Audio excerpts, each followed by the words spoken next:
I first met Margery at an educational convention. It was a little more than 20 years ago. She was witty, she was charming, she was full of energy, she was a little bit sly and clever and full of fun. And since that's the spirit that we try to bring into our materials, I thought this is a person that really could be great for this company. I wanted to have something to do with books my entire life.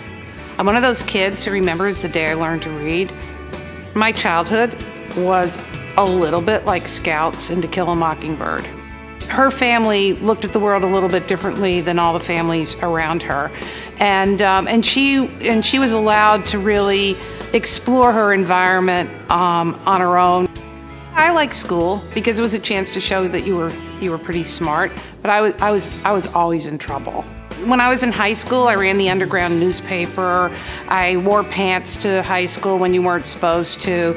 And, just every way I could push on the system, I would do it. That's what childhood was like for me in Alabama growing up. I think all her life, that she always knew what it was like to be, a little bit in the outside, pushing for change. And she knows enough what it's like to be a kid who, the teachers aren't connecting with and don't get, that I think she brings that into her programs.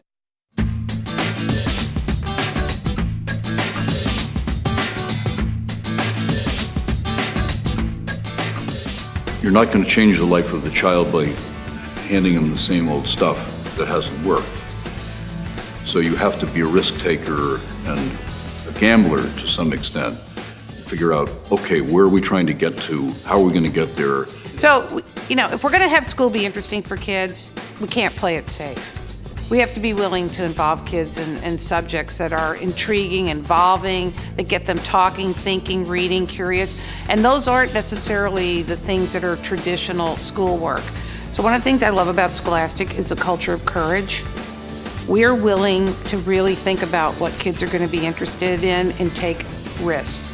I think that's characterizes her drive and her ability to break through normal boundaries and set new goals and new standards and reach new heights. Read 180 has proved to be just so far ahead of its time and has stood up the test of time in helping struggling readers learn to read. Margery has great instinct, tremendous vision. It was really Margery who, saw it and said, there's something really good here. This is something we've got to do.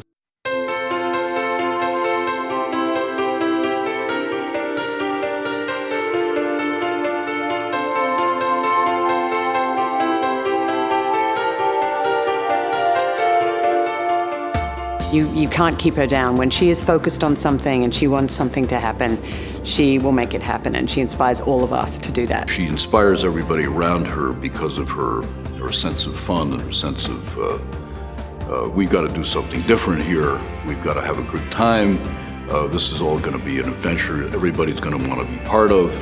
And on the way, you'll have some laughs and some tears, but it's going to be a great adventure. This organization, and Margery in particular, have seen to it that we're going to take the best of reading, research, and science and stay true to it while developing amazing products that are teacher and kid friendly and have staying power.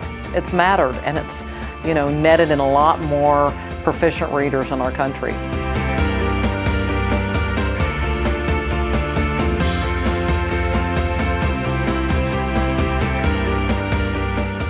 My mom, Margery, is pretty amazing. She's really good at what she does.